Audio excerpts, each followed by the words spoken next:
The discovery that would eventually unravel one of Virginia's most prestigious families' carefully constructed genealogy occurred not through deliberate historical investigation, but through accident, when university researcher named Dr. Sarah Mitchell was examining probate records from Albemarle County during 2018 while conducting entirely unrelated study about agricultural production patterns in antebellum Virginia, and noticed peculiar provision in 1859 will of William Carter, wealthy plantation owner who had died at age 63, leaving estate valued at approximately $180, including Riverhill Plantation's 6,000 acres and approximately 200 enslaved people, whose labor had generated fortune that sustained Carter family's prominence within Virginia's planter aristocracy for 3 generations. The provision that caught Dr. Mitchell's attention involved substantial bequest of $15,000 plus legal transfer of property including house and 50 acres of land to woman, identified only as Eliza, without surname or other identifying information beyond notation that bequest was made in recognition of faithful service and personal devotion extending across 28 years, language that seemed oddly personal and oddly generous for provision, benefiting someone whose legal status remained ambiguous in Will's text, but whose description suggested she might have been an enslaved person who had worked as domestic servant in Carter household and who had earned William's gratitude through decades of loyal service that he wanted to reward posthumously through provision that Virginia law theoretically permitted, even though such bequests to enslaved people were extremely rare because most slaveholders did not acknowledge moral obligations to compensate enslaved workers beyond minimal food and shelter necessary to maintain their productive capacity. Subscribe now, hit like, and comment where you're watching from if you want to discover how Eliza wasn't just William's servant, she was his lover for 28 years and mother to his 6 secret mixed-race children whose descendants are alive today. The investigation Dr. Mitchell initiated to understand who Eliza was and why William had made such extraordinary bequest involved searching through multiple archival collections, including Carter family papers preserved at University of Virginia, tax records documenting property transactions in Albemarle County during 1850s and 1860s, census records that might identify woman named Eliza living in or near Riverhill during relevant period, and most significantly, letters and diaries from Carter family members and from neighboring families, whose private correspondence sometimes contained information about relationships and scandals that public documents carefully obscured to protect families' reputations from damage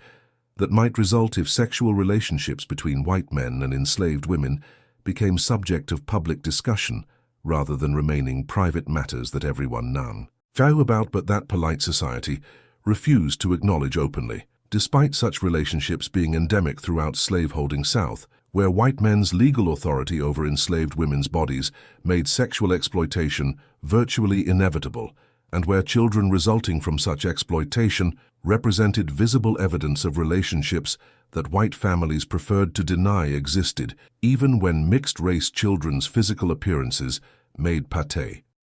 obvious to anyone willing to acknowledge what they were seeing. The breakthrough in identifying Eliza came through discovering series of letters that William's sister Margaret had written to her daughter between 1845 and 1858, where she complained repeatedly about William's relationship with that woman Eliza, who had become far too important in my brother's household and far too influential over his decisions for someone in her position, complaints that made clear Eliza was enslaved person rather than free woman. Despite Margaret's refusal to use word slave explicitly in her descriptions, and made clear that relationship between William and Eliza extended beyond normal master-servant dynamic, to include emotional and almost certainly sexual dimensions that Margaret found scandalous, but that she felt powerless to challenge because William, as head of family and as owner of Riverhill, possessed authority to manage his household, according to his own preferences, regardless of his sister's objections or concerns about damage. Such relationship might cause to family's reputation if it became subject of gossip among Virginia's planter elite, whose social networks transmitted information about scandals with remarkable efficiency, despite participants' stated commitments to discretion and to protecting each other's reputations from harm that public exposure of private improprieties might inflict. The search through Riverhill's detailed plantation records documenting enslaved people's births, deaths, work assignments, and disciplinary incidents revealed that woman named Eliza had been born at Riverhill in 1810 to enslaved woman named Sarah, who had been purchased by William's father, Thomas Carter, in 1805 from estate sale in Richmond, where she had been sold along with approximately 30 other enslaved people whose previous owner had died, leaving debts that required liquidation of all assets, including human property that under Virginia law could be seized and sold to satisfy creditors' claims, regardless of how such sales might separate families or might inflict emotional trauma on people being sold away from communities and relationships they had developed. The records indicated that Eliza had worked initially as field laborer during her childhood and adolescence, before being transferred to domestic service in Main House around 1828 when she was 18 years old. Transfer that occurred shortly after William had inherited Riverhill following Thomas Carter's death in 1827, and that coincided suspiciously with beginning of period when Margaret's letters suggested William's relationship with Eliza had begun to extend beyond normal employer-servant boundaries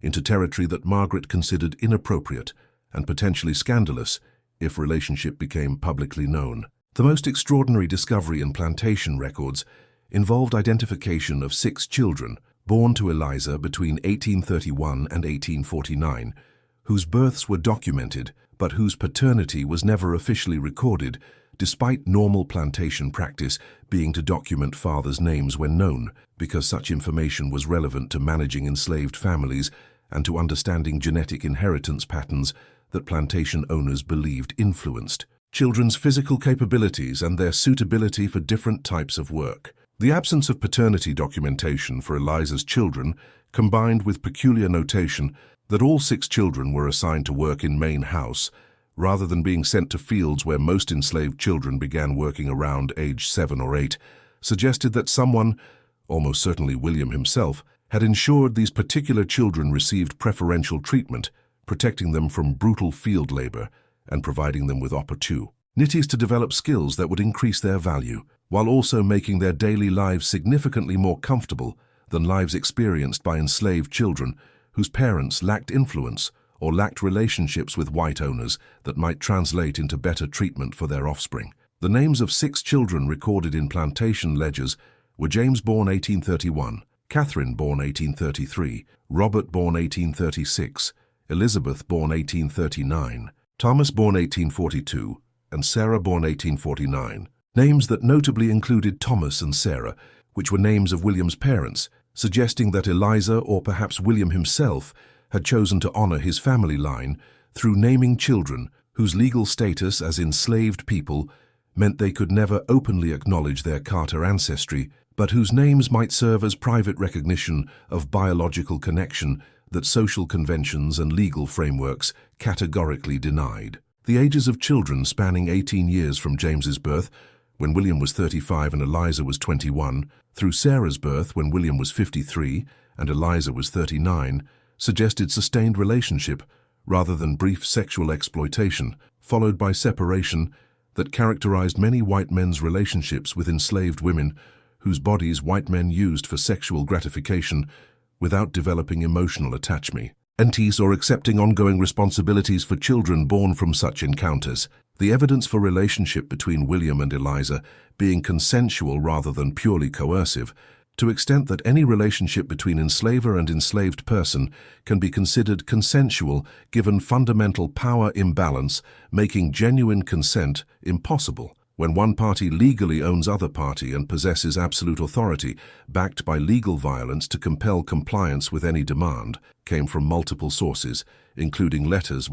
Margaret described Eliza as having unseemly influence over William's decisions, suggesting that Eliza possessed agency within relationship that exceeded what would be expected if she were merely victim of sexual assault, being subjected to repeated rapes that William could have committed with legal impunity. The description of 28-year relationship lasting from approximately 1831, when first child was born, until William's death in 1859, suggested stability and mutual attachment that distinguished this relationship from casual sexual exploitation that characterized most white masters' interactions with enslaved women, whose pregnancies white men typically ignored or actively tried to conceal rather than acknowledging through making provisions, and their wills or through ensuring resulting children received preferential treatment. The complexity of assessing relationship between William and Eliza involves recognizing that categories of consensual versus coerced become essentially meaningless when applied to relationships where one person owns another person legally, and where refusing sexual advances could result in brutal punishment, including whipping, being sold away from family and community, or being subjected to even more violent sexual assault as punishment for initial refusal. Modern historians examining relationships between enslavers and enslaved women have struggled with the question of how to characterize relationships that may have included genuine emotional attachments and that may have provided enslaved women with advantages, including better treatment for themselves and their children, while simultaneously recognizing that such relationships occurred within context of systematic sexual exploitation where enslaved men lacked any real capacity to refuse white men's advances, and where accepting such relationships often represented best available option among uniformly terrible choices that slavery imposed on people, denied legal rights, and denied protection against violence that white men could inflict with impunity. The documentary evidence about William's own perspective on his relationship with Eliza remains frustratingly limited because white men in antebellum South typically avoided creating written records explicitly acknowledging sexual relationships with enslaved women even when everyone in their social circles knew such relationships existed, avoided creating such records because doing so would violate social conventions, requiring that such relationships remain unacknowledged publicly even when tolerated privately. The single exception in William's case involved a letter he wrote to his lawyer in 1858 while drafting will that would include bequest to Eliza. Letter where he explained that Eliza has been my closest companion for nearly 3 decades and has provided me with devotion and affection that far exceeded what duty or coercion could have produced, and I wish to provide for her future security through bequest that Virginia law permits even though social conventions discourage such public acknowledgement of relationships that society prefers to ignore despite their prevalence throughout our region. The language William employed, referring to devotion and affection rather than to sexual relationship explicitly, acknowledging that bequest might violate social conventions while asserting his right to make such bequest regardless of social disapproval, suggested his awareness that relationship with Eliza transgressed boundaries that white society established even while tolerating such relationships, as long as white men involved maintained pretense that nothing unusual was occurring, and as long as mixed-race children resulting from such relationships were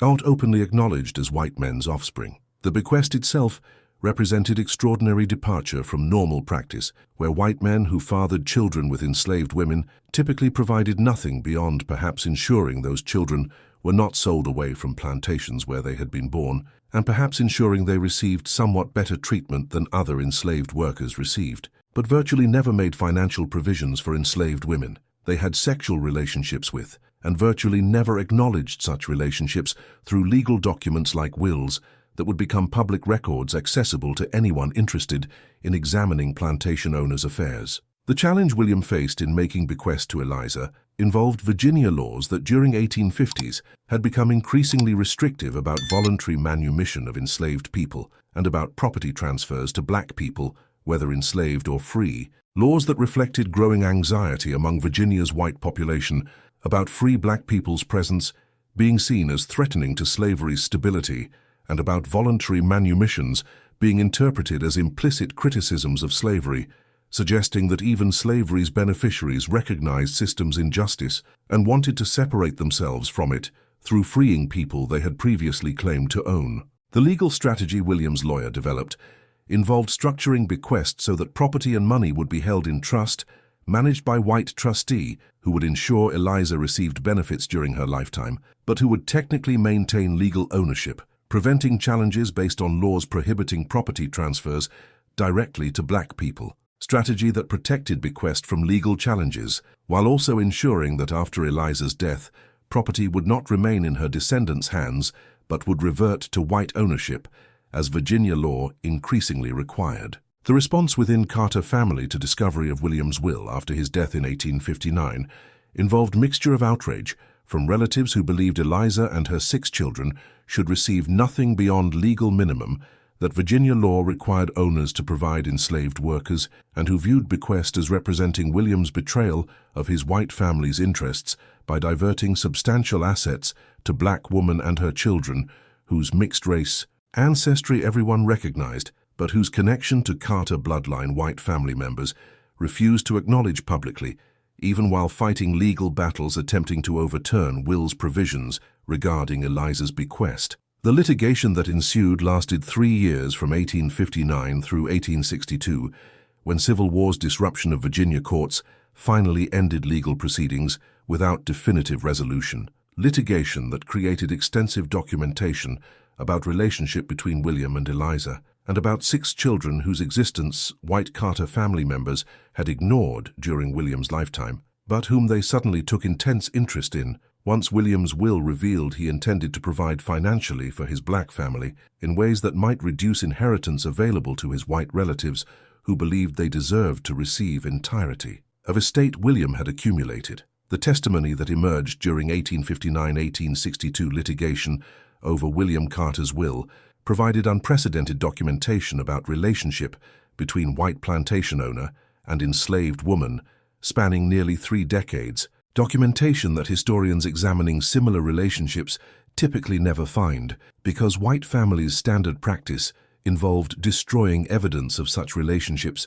to protect family reputations from damage that might result if future generations discovered their ancestors had fathered children with enslaved women whom those ancestors claimed to own as property. The depositions collected from various witnesses, including enslaved workers at Riverhill, neighboring planters who had socialized with William, merchants who had conducted business transactions with him, and white Carter family members who opposed bequest to Eliza, created detailed picture of relationship that challenged simplistic narratives about white masters' relationships with enslaved women being purely exploitative without emotional dimensions, or without enslaved women possessing any agency within fundamentally unequal power dynamics that structured all interactions between enslavers and enslaved people. The testimony from James, eldest of 6 children born to William and Eliza, provided perspective from person who had lived his entire life navigating impossible position of being biological son of plantation owner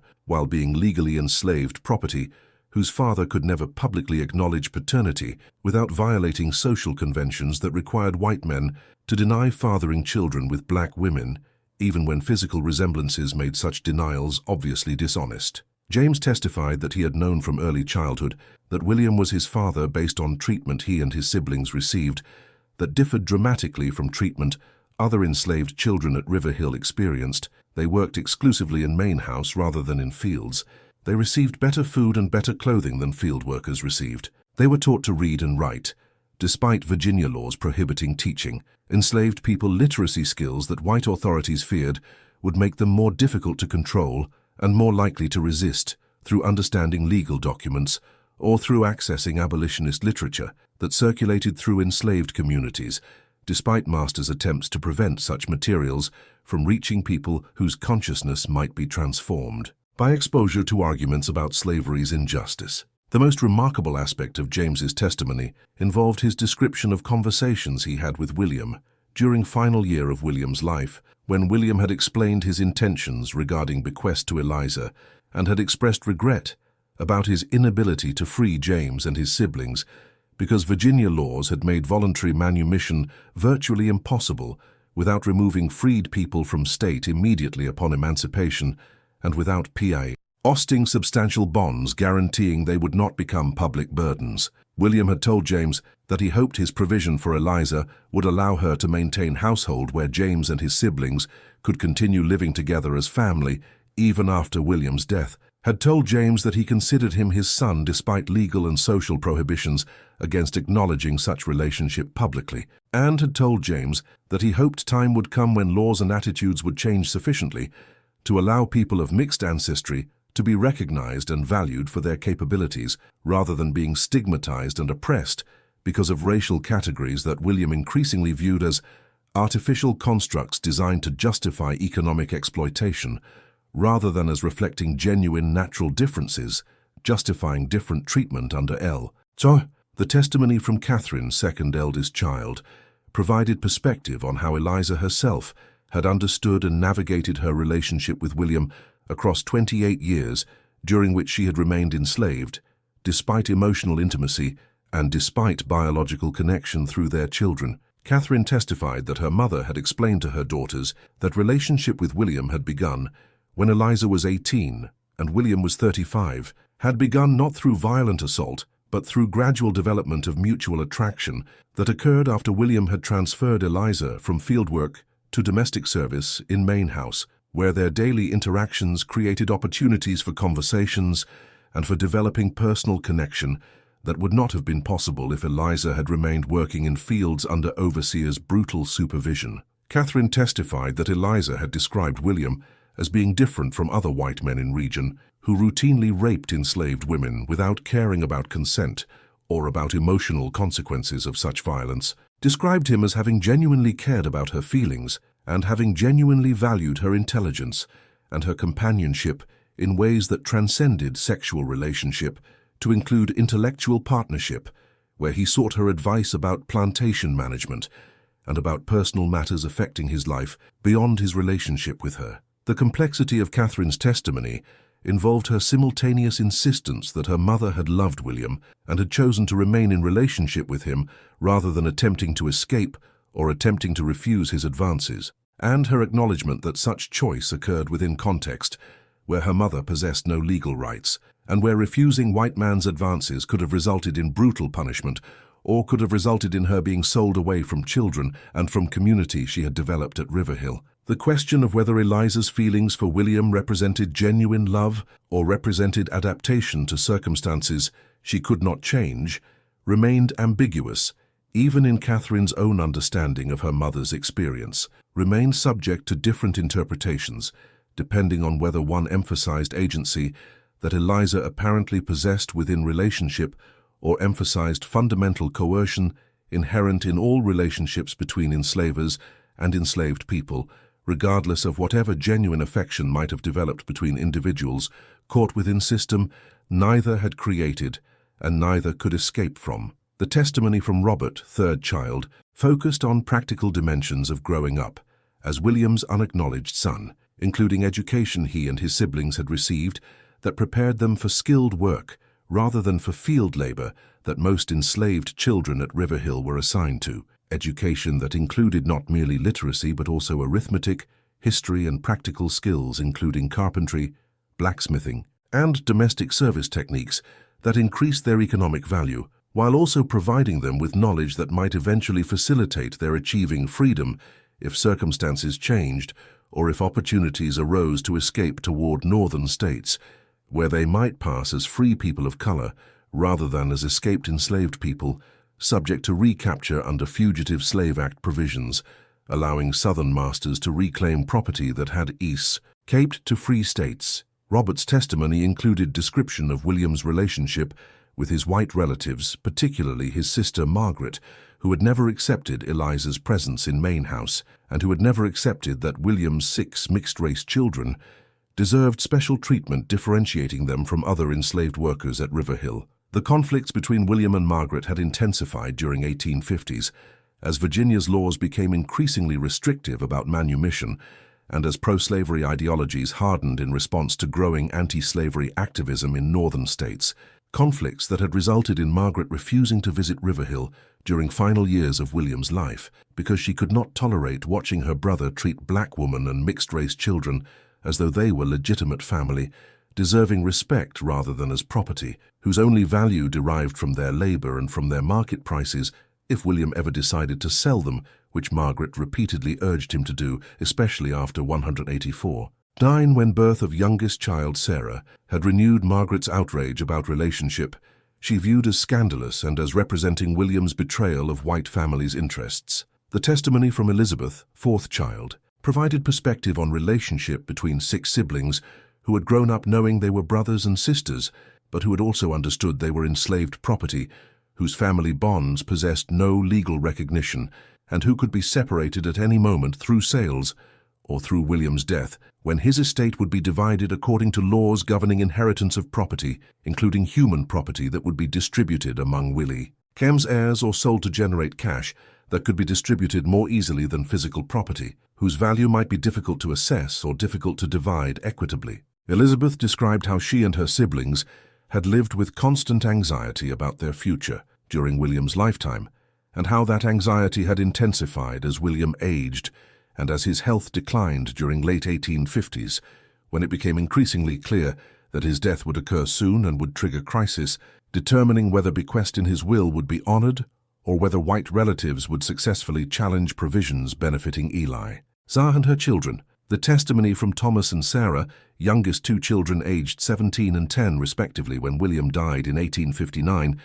provided perspectives on generation who had never known Riverhill before their father established preferential treatment for his black family, generation for whom relative privilege they experienced seemed normal rather than exceptional, until William's death forced them to confront reality that their status as enslaved people meant everything they had experienced could be taken away instantly if white relatives succeeded in overturning will, or if legal systems refused to enforce provisions benefiting black people, even when such provisions had been clearly specified in valid will execute. And according to all legal requirements, Thomas testified about conversations with William during final months of his life, where William had expressed increasing worry about political situation in Virginia and throughout South, where sectional tensions were escalating toward crises that would ultimately produce secession and civil war, had expressed concern that coming conflict might make enforcing his will's provisions impossible, because war would disrupt legal systems and because white Southerners' commitment to maintaining slavery would make them even more hostile to provisions benefiting enslaved people or formerly enslaved people than they already were during peacetime. The testimony from Eliza herself provided most detailed account of her 28-year relationship with William and provided her own perspective on questions about consent, about power, about love, and about how she had navigated impossible situation of being simultaneously enslaved property and intimate companion of man who owned her legally, but who had treated her with respect and affection that transcended normal master-servant relationships, despite never being able to escape fundamental inequality built into relationship, where one person could legally sell other person regardless of whatever personal attachment existed between them. Eliza testified that relationship had begun through mutual attraction rather than through coercion, testified that William had pursued her romantically rather than simply asserting his right as master to use her body sexually, testified that he had asked her permission before initiating sexual relationship and had given her opportunity to refuse, despite both of them understanding that her enslavement meant such refusal might have negative consequences, even if William himself would not have punished her directly for refusing his advances. The question of whether asking enslaved persons permission represented genuine respect for consent or represented psychological manipulation designed to secure appearance of voluntary participation in relationship that was fundamentally coercive, regardless of how politely Master phrased his requests, remained unresolved, even in Eliza's own testimony, where she insisted William had been different from other white men who simply raped enslaved women, can without pretense of seeking consent, yet simultaneously acknowledged that her status as his property meant she could never be certain what might have happened if she had refused his initial advances or if she had later attempted to end relationship once it had begun. The complexity that Eliza's testimony revealed involved her describing genuine love for William, coexisting with recognition that their relationship existed within system that denied her fundamental human rights and that could never provide basis for genuinely equal partnership, regardless of whatever personal qualities William possessed that differentiated him from more overtly brutal enslavers. The cross-examination that white Carter family lawyers conducted attempted to undermine Eliza's credibility by suggesting she had manipulated William through sexual favors to secure special treatment for herself and her children, attempted to suggest her testimony about loving William represented calculated performance designed to justify receiving substantial bequest that white relatives believed should remain within white family rather than being diverted to enslaved woman and her children, whose black ancestry meant they deserved nothing beyond legal minimum that Virginia law required masters to provide. But Eliza's responses during cross-examination demonstrated intelligence and dignity that impressed even hostile questioners, demonstrated person who understood power dynamics, she had navigated throughout her adult life, and who refused to accept characterization of herself as either passive victim, lacking any agency, or as manipulative seductress who had deliberately entrapped William through sexual exploitation, rather than having developed genuine relationship within impossible circumstances that slavery imposed on everyone caught within its brutal logic. Subscribe and comment if Eliza's testimony about loving the man who owned her has you torn between recognizing her agency and recognizing slavery made genuine consent impossible, because this gets even more complicated when civil war erupts. The Civil War's eruption in April 1861 transformed litigation over William Carter's will from legal dispute about property distribution into crisis, determining whether Eliza and her 6 children would maintain any security whatsoever, as Virginia's Confederate government prioritized maintaining slavery over enforcing legal provisions benefiting black people, regardless of what deceased white men's wills might have specified. The suspension of normal court operations during war years meant that litigation challenging bequest was neither definitively resolved in white relatives' favor nor definitively confirmed protecting Eliza's interests, created legal limbo where competing claims remained unresolved, while actual control of Riverhill and its resources became subject to whoever possessed physical power rather than whoever possessed best legal arguments about what William's will required. The occupation of Albemarle County by Union forces during final years of war beginning in 1864, when General Philip Sheridan's campaigns through Shenandoah Valley and eventually through central Virginia brought federal military authority to region that had been under Confederate control since secession, created opportunities for Eliza and her children to assert their claims to independence and to property that William's will had attempted to secure for them despite white relatives' opposition. The decision that James, Robert, and Thomas made in March 1865, when Union forces were approaching Charlottesville,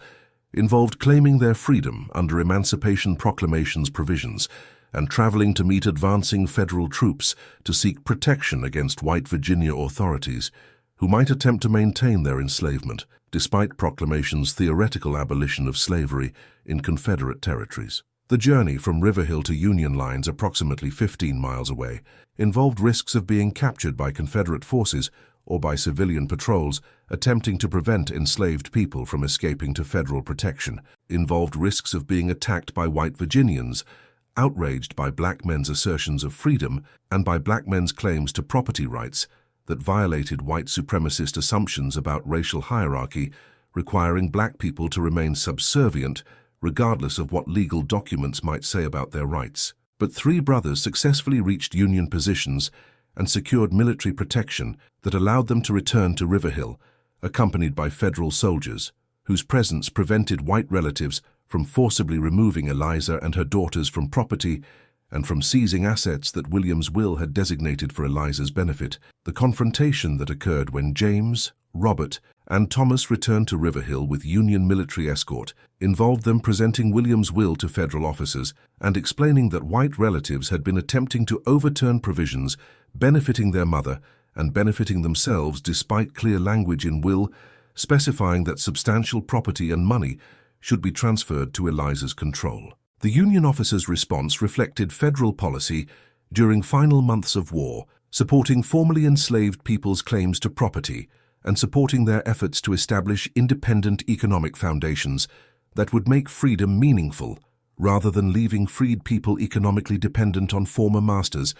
whose continued control over land and resources would allow them to recreate many aspects of slavery despite formal legal emancipation. The decision federal authorities made involved recognizing William's will as valid legal document, whose provisions deserved enforcement, despite Virginia state authorities having refused to honor those provisions, involved providing military protection, ensuring that Eliza could remain on property William had designated for her use, and involved warning white Carter relatives that federal military would respond forcefully to any attempts to interfere with Eliza's possession of house and 50 acres that William's will had transferred to her ownership. The broader context of this decision involved evolving federal policies about how to handle property claims in former Confederate territories, where legal systems had broken down during war and where competing claims between white former owners and black formerly enslaved people, required federal authorities to make determinations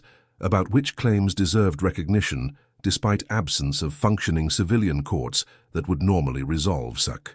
disputes through established legal procedures. The decisions federal military commanders made during this period established precedents that would influence Reconstruction policies, including Freedmen's Bureau operations, attempting to distribute confiscated Confederate lands to formerly enslaved people. Attempts that would largely fail as Andrew Johnson's presidency saw return of most confiscated property to former Confederate owners and saw federal government abandoning commitments to providing formerly enslaved people with economic resources necessary to make freedom meaningful rather than merely formal legal status, lacking practical substance. The establishment of Eliza's household as independent entity, no longer subject to white Carter family control, represented extraordinary achievement, given normal patterns where formerly enslaved people found themselves economically dependent on former masters because they lacked land, lacked capital, lacked tools and equipment necessary for agricultural production, and lacked legal protections against white violence and white economic exploitation that characterized immediate post-war period when Southern whites attempted to recreate slavery's essential features through black codes restricting freed people's movements and opportunities, and through sharecropping arrangements that kept black agricultural workers permanently indebted to white landowners who controlled credit and controlled markets where crops were sold. The 50 acres that Eliza possessed through William's bequest plus $15 zero in cash that federal authorities eventually secured from William's estate after threatening to confiscate all Carter family property if they continued refusing to honor Will's provisions, gave Eliza resources that allowed her and her children to establish economically viable household producing food for their own consumption and producing surplus crops that could be sold, generating income sufficient to maintain independence rather than being forced into sharecropping or wage labor arrangements where white employers would exploit their desperation and would pay starvation wages while extracting maximum labor. The response from white Carter family members to federal enforcement of William's will provisions involved mixture of outrage at federal interference in what they considered internal family matter that Virginia state authorities should have resolved by rejecting bequest to black woman and her mixed-race children, and pragmatic recognition that continuing to fight federal military authority would likely result in losing everything rather than merely losing portion of estate that William had designated for Eliza. The accommodation white relatives eventually accepted involved allowing Eliza to maintain possession of house and 50 acres and allowing her to receive $15 Zaizuizro bequest while they retained control of remaining Riverhill property, including main plantation house and approximately 6,000 acres of land that had constituted William's primary agricultural operations, accommodation that left both sides dissatisfied, but that represented realistic compromise given power dynamics during federal military occupation when Union forces possessed physical capacity to enforce their decisions regardless of what white Virginians believed about their legal rights or their property claims. The reconstruction of family relationships following establishment of Eliza's independent household involved James, Robert, and Thomas working their mother's 50 acres while also hiring themselves out as skilled laborers to neighboring white farmers who needed carpenters and blacksmiths whose services commanded higher wages than unskilled field labor generated, working arrangements that allowed 3 brothers to accumulate savings that they eventually used to purchase additional land expanding family holdings beyond initial 50 acres William had provided. Catherine and Elizabeth remained living with their mother, working as seamstresses and domestic workers, serving white families in Charlottesville, whose willingness to employ free black women rather than enslaved workers reflected changing labor markets after emancipation, when white employers had to negotiate wages and working conditions rather than simply compelling labor through coercion backed by legal violence. Sarah, youngest child only 16 years old when war ended, pursued education through schools established by Freedmen's Bureau and through churches serving black communities, pursued education that William had begun providing her through teaching her to read and write, but that could now be formalized through institutions specifically designed to educate formerly enslaved people whose literacy had been systematically prevented during slavery, when white authorities feared that educated black people would resist more effectively than illiterate people, whose lack of access to written information made them easier to contra, all through selective provision of information serving white interests. The marriage that Catherine contracted in 1867 with a man named Samuel Johnson, who had been born free in Pennsylvania, but who had moved to Virginia after war to work with Freedmen's Bureau, helping formerly enslaved people establish themselves during transition to freedom, represented connection between Eliza's family and broader networks of free black people, whose experience navigating racism in northern states provided models for how southern black people might build lives despite ongoing discrimination, limiting their opportunities, even in contexts where slavery no longer existed. Samuel brought skills including literacy, basic legal knowledge, and connections with northern abolitionists and with Republican political organizations that were attempting to create interracial democracy in South through policies including black male suffrage, civil rights protections, and public education that would challenge white supremacy's ideological foundations by demonstrating that black people possessed capabilities that racist theories insisted they lacked. The partnership between Catherine and Samuel involved them establishing school on Eliza's property, where black children from surrounding area could receive education, preparing them for lives as free citizens rather than as enslaved property, whose only value derived from their labor and whose intellectual development white owners had actively suppressed because educated enslaved people represented threats to slavery's stability. The death that came to Eliza in 1874 at age 64 occurred after 15 years of freedom, during which she had established household that provided economic security and provided family unity that slavery had constantly threatened through possibility of sales separating family members and through white owners' absolute authority that could be exercised capriciously regardless of enslaved people's feelings or preferences. The funeral that followed her death was attended by hundreds of people from Albemarle County's black community who recognized her as symbol of resistance and as symbol of possibility that formerly enslaved people could achieve not merely survival but genuine prosperity when provided with resources and opportunities that slavery had systematically denied. The eulogies delivered at funeral emphasized her intelligence, her strength navigating impossible relationship with William across 28 years, her success securing provisions in his will that protected her children despite enormous obstacles, and her contributions to black community during Reconstruction years when her household had served as refuge and as resource center, providing assistance to people struggling during difficult transition from slavery to freedom. The inheritance that Eliza left to her 6 children included not merely 50 acres and remaining portion of $15,000 bequest from William, but also included social capital represented by education they had received, by skills they had developed, by property ownership that provided foundation for economic independence, and by reputation within black community as family that had successfully navigated slavery's horrors and had emerged into freedom with resources, allowing them to build lives, demonstrating formerly enslaved people's capabilities when freed from systematic oppression. The subsequent generations of Eliza's descendants would include teachers, small business owners, landowners, and professionals whose achievements contradicted every racist claim about black people's supposed inferiority, whose achievements demonstrated what might have been possible for millions of other formerly enslaved people if federal government had fulfilled promises about providing them with land and resources necessary for establishing economic independence rather than abandoning them to white violence and white economic exploitation that characterized post-Reconstruction era when northern white people lost interest in protecting black people's rights and when southern white people successfully reimposed racial hierarchy through Jim Crow systems, recreating many features of slavery despite formal constitutional protections supposedly guaranteeing equality. The revelation in 2018 when Dr. Sarah Mitchell's research uncovered documentation about William and Eliza's relationship and about their 6 children, whose descendants had multiplied across 6 generations into hundreds of people living throughout United States, involved contemporary Carter family members confronting truth that their ancestry included black relatives whose existence previous generations had known about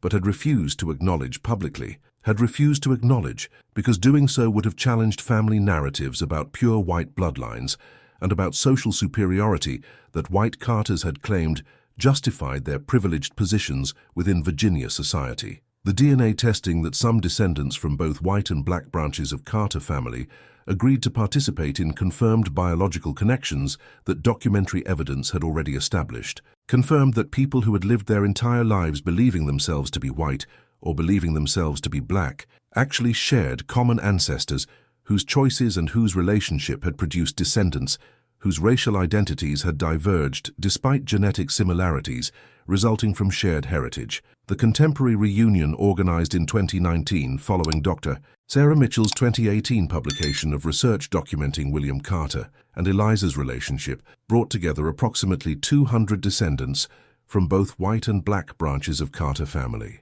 Brought together people whose ancestors had lived separately for 6 generations, believing themselves to belong to entirely different families, despite sharing common ancestry through William, whose relationship with Eliza had produced biological connections that legal and social systems had refused to recognize because acknowledging such connections would have challenged racial hierarchies requiring absolute separation between white and black family. Ely's, regardless of biological realities, contradicting those racial categories. The gathering held at site where Riverhill Plantation had once operated, property that had been subdivided and developed during 20th century, but where small historical marker now commemorated Eliza and her 6 children, whose stories Dr. Mitchell's research had rescued from obscurity, threatening to erase their existence from historical memory, created opportunities for descendants who had grown up on opposite sides of America's racial divide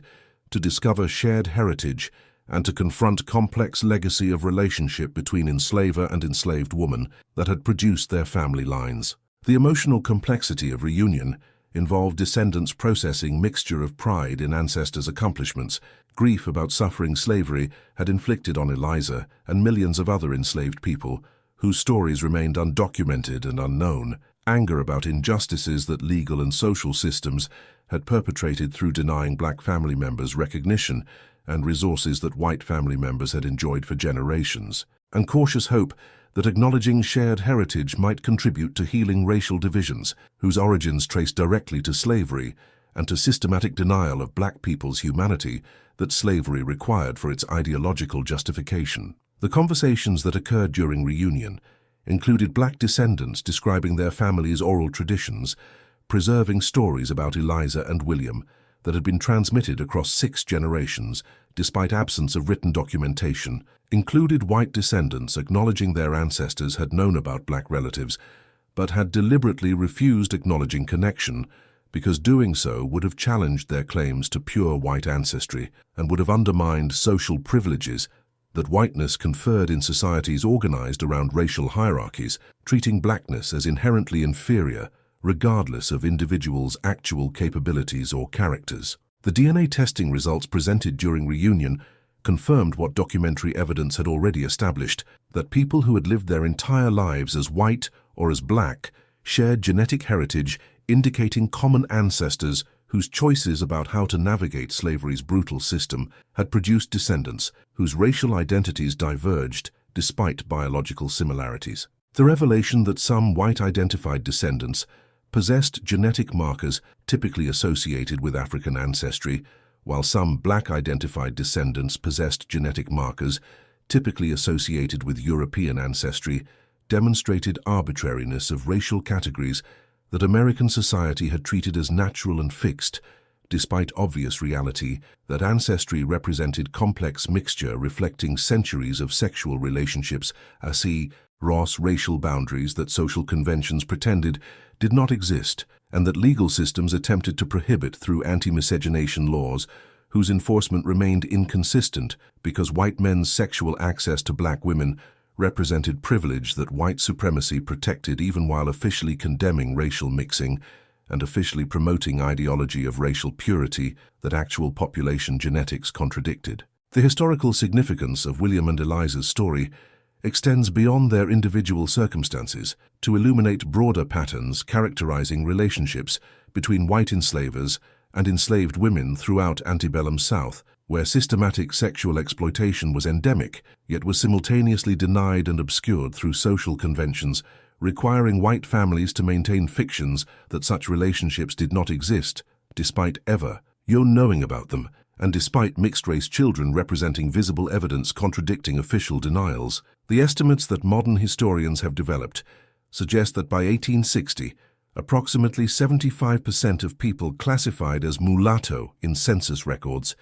were descendants of white fathers and black mothers whose relationships resulted from rape or from coerced sex occurring within power dynamics, making genuine consent impossible regardless of whatever personal feelings might have developed between individuals, suggesting that William and Eliza's 28-year relationship represented extremely unusual configuration within general pattern of sexual exploitation that left most enslaved women without even the minimal protections that William provided Eliza through treating her with respect that transcended normal master-servant dynamics, even while never escaping fundamental inequality built into relationship where one person legally owned another. The debate among historians examining William and Eliza's relationship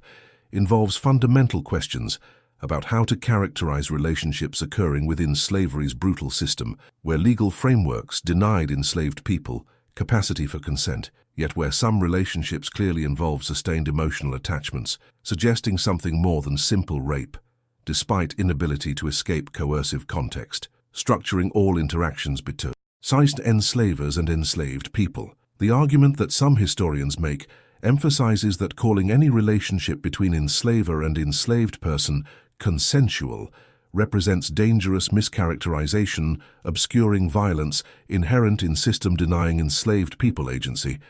and denying them capacity to refuse sexual advances without risking brutal consequences, arguing that acknowledging emotional attachments within such relationships risks romanticizing slavery and risks suggesting that enslaved women who developed relationships with white owners somehow chose their circumstances rather than being forced into them through systematic violence and systematic denial of alternatives. The counterargument emphasizes that recognizing enslaved women's agency within impossible circumstances represents necessary acknowledgement that even people subjected to brutal oppression maintained capacity for making choices about how to navigate their situations and maintained capacity for developing genuine emotions, including love even toward people whose power over them was absolute, arguing that denying such agency and such emotional complexity represents different form of dehumanization, reducing enslaved women to passive victims without recognizing their sophisticated strategies for survival and their complex interior lives that persisted despite slavery's attempts to reduce them to property-lacking thoughts, feelings, or desires deserving recognition. The contemporary relevance of these debates extends to ongoing discussions about sexual violence, about consent, about power dynamics in relationships, and about how to understand situations where people subjected to systematic oppression develop attachments to oppressors or develop relationships that appear consensual on surface, but that occur within contexts making genuine equality impossible. The recognition that Eliza loved William according to testimony she provided and according to oral traditions preserved by her descendants coexists uneasily with recognition that her enslavement meant she could never escape his control and could never be certain what might have happened if she had refused his advances or if she had attempted to leave relationship once it began. Recognition that both aspects represent important truths about her experience, and that choosing either narrative alone would misrepresent complexity of her actual situation, navigating impossible circumstances that slavery imposed on everyone caught within its brutal logic, regardless of whatever personal qualities individuals possessed that might have made them more or less cruel than average enslavers or more or less resistant than average enslaved people. The legal legacy of William's will and of litigation surrounding bequest to Eliza established precedents about extent to which white men's testamentary desires to provide for black families should be honored by legal systems that generally prioritized maintaining white families' wealth and maintaining racial hierarchies, requiring black people to remain economically subordinate, regardless of what individual white men might have specified in their wills about property transfers to black women or to mixed-race children whose existence challenged racial categories requiring absolute separation. The relative success of Eliza and her children in maintaining possession of property and money that William had attempted to secure for them represented unusual outcome in context where most similar attempts by white men to provide for black families failed, because white relatives successfully challenged such provisions through courts that generally ruled in favor of maintaining white control over property, even when doing so violated clearly expressed intentions of deceased white property owners. The federal military intervention protecting Eliza's claims during Reconstruction represented exceptional circumstances that would not have existed if William had died before Civil War, or if litigation had occurred after Reconstruction ended, when federal government abandoned commitments to protecting black people's rights, and when Southern courts systematically ruled against black plaintiffs, regardless of merits of their legal claims. The educational legacy that Eliza's family established through school on their property, that operated from 1867 through 1920s, when public schools for black children became more widely available, represented contribution to black education that extended far beyond Eliza's immediate descendants to benefit hundreds of children from surrounding area who received literacy training and basic education, preparing them for lives as free citizens rather than as enslaved property, whose intellectual development white authorities had actively suppressed because educated black people represented threats to white supremacy's ideological claims about black inferiority, justifying continued oppression. The teachers who worked at school included Catherine and Samuel Johnson, plus several of their children who received normal school training, preparing them for teaching careers, plus teachers recruited from northern states, where black educational opportunities exceeded what southern states provided during Reconstruction and during subsequent Jim Crow era, when southern states systematically underfunded black schools, while investing heavily in white schools, maintaining racial hierarchies through unequal distribution of educational resources that prepared white children for professional careers while preparing black children primarily for agricultural labor and domestic service, perpetuating economic subordination across generations. The economic trajectory of Eliza's descendants across 6 generations demonstrated both possibilities that property ownership and education created for formerly enslaved people and limitations that persistent racial discrimination imposed on black economic advancement, regardless of family resources or individual capabilities, exceeding those of many white people whose mediocrity was rewarded through racial privilege, while black excellence was systematically obstructed through legal restrictions, through violence, and through informal discrimination, limiting access to employment, to credit, to markets, and to political power that might have been used to challenge systems maintaining racial inequality. The first generation, represented by Eliza's 6 children, achieved remarkable success, maintaining property ownership and achieving skilled occupations during Reconstruction,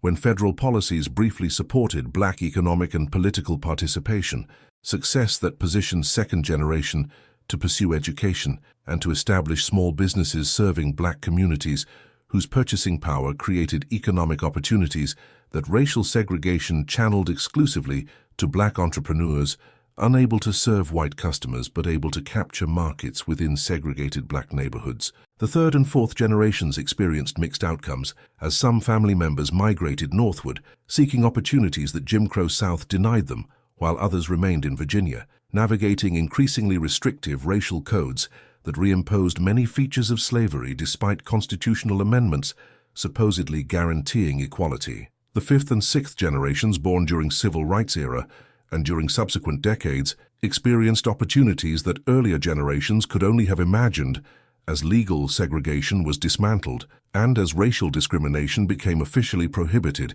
even though informal discrimination and structural racism continued limiting black opportunities in ways that quantitative studies documenting persistent racial gaps in wealth, in employment, in education, and in numerous other measures consistently demonstrated despite official colorblind ideology claiming that racism had been solved through civil rights legislation.